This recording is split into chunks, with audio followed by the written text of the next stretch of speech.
நீங்கள் நீட் ஆஸ்பிரண்ட்டாக இருந்தால் இந்த பேசிக் கான்செப்ட் கண்டிப்பாக தெரிஞ்சு வச்சுருக்கணும். அதை பற்றி தான் இப்போ நான் உங்களுக்கு சொல்லித்தர போகிறேன். வீடியோவை ஃபுல்லாக பாருங்கள். Hybridisation and geometry. ஹைபிரிடைசேஷன் வந்து எஸ்பியாக இருந்துச்சு அப்படின்னா geometry linear.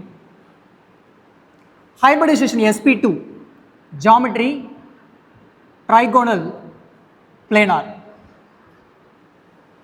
Hybridisation sp3 tetrahedral. Hybridization sp3d trigonal bipyramidal.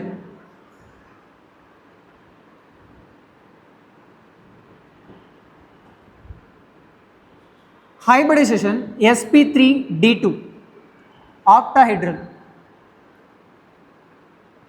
Hybridization sp3d3 pentagonal bipyramidal. இதை கண்டிப்பாக நீங்கள் தெரிஞ்சு வச்சுருக்கணும். இதை பேஸ் பண்ணி நமக்கு நிறைய கொஸ்டின்ஸ் கேட்டிருக்காங்க.